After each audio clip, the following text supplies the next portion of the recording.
I need a place to live in my hardcore Minecraft world, which isn't a problem on its own, but I'm still in the cave after getting diamonds in the last episode. So the first thing we need to do is find our way out. Is it over here? Nope. Oop. I found one of those balls of crystals. You know, I don't know what they're used for. They do make pretty nice sounds, so, you know, there's that.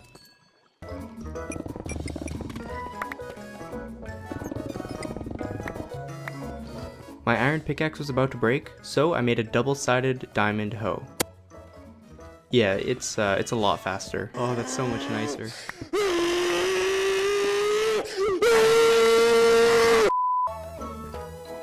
Oh. Whoops. I heard a bunch of zombies, so I decided to mine towards them. And I actually found a zombie spawner. The chests were pretty good. I got a Thorns 3 book in the first one, and a name tag in the second one. After trying to min-max my inventory for a few minutes, I figured I probably have spent enough time in the cave, so I finally started heading back up to the surface to look for a place to live.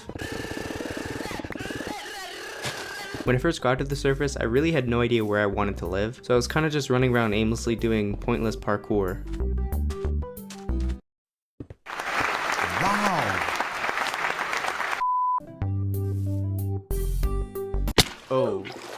Eventually I found a village, which wasn't really what I was looking for, but it's better than nothing, so, you know, I head over to it. I was planning on robbing these guys, but they were actually all broke, so kind of a pointless trip. But it actually wasn't, because right next to the village was a ruined portal, and it wasn't very ruined. I dug around for a bit looking for the chest.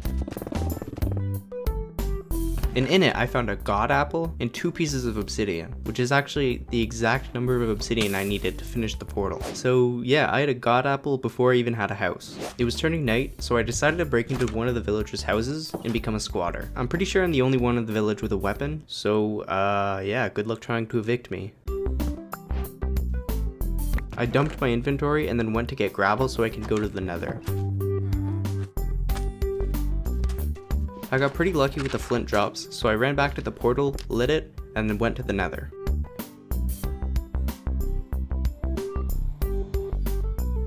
Right now, there wasn't much for me to do in the nether, so after checking out the spawn, I just head back. And I spawned in a completely different area. Huh?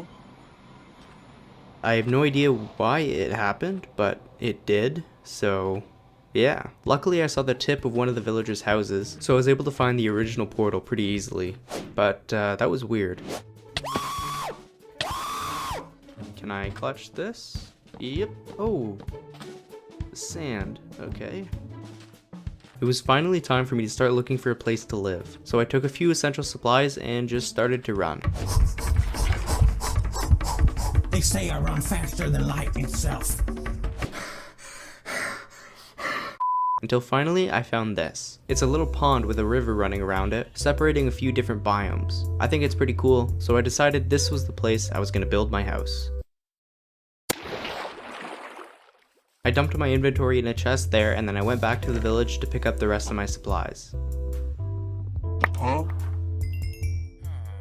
Now, at this point, I still didn't even have an idea as to what kind of house I wanted to make. So I did some procrastinating and chopped down some trees. I used the gold axe I had until it broke. And then I made an iron axe and used that until it broke as well.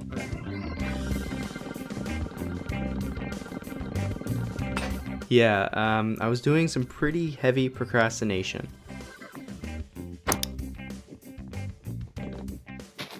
It was definitely worth it though, because finally I had an idea for what kind of house I wanted to build. So as the past version of myself tries to figure out the details of the build, I'll do my best to try to explain my idea. Okay, so this oval is the pond. I filled it in blue because there's water in the pond. And in the middle of the pond there's another oval, which represents the entrance to what will eventually be a giant underground mansion. There's a bridge connecting the land to the entrance of the base. That's what these brown scribbles represent, and the entrance will look like a regular Minecraft starter house. But the house will be purely decorative, and it'll just be an entrance for the real base. Also, in the giant underground mansion, I plan on having a bunch of caves connected to it. The giant underground mansion will be sort of like the hub for a network of caves underground, where all the caves lead to the mansion and you can take any cave you want to go to a different area in the world. Yeah, I hope that makes sense. And if it doesn't, just think giant underground mansion. So let's get started with the build.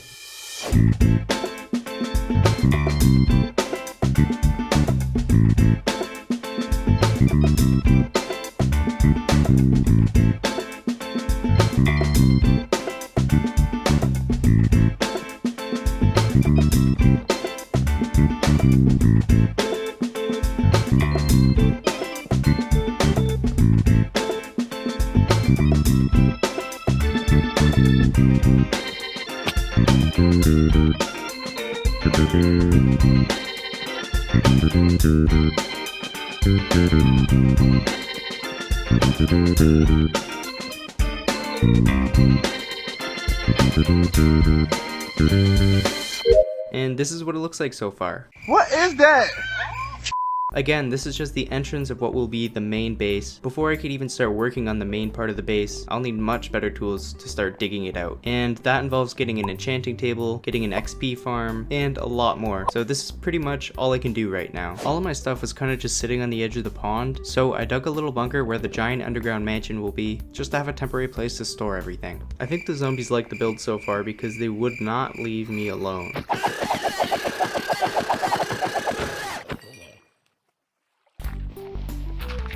I placed some torches down in the little bunker and placed chests for the little bit of stuff I have. I moved the last of my supplies into the bunker and at last placed my bed. I think it looks pretty nice so far, and if we look at the image I drew for it earlier, we can see it's a perfect match. Yeah, not one thing was wrong with the image. It's perfect. And that's gonna do it for the second episode. If you want to see more, make sure you subscribe, hit the notification bell, and leave a comment down below. Alright, peace.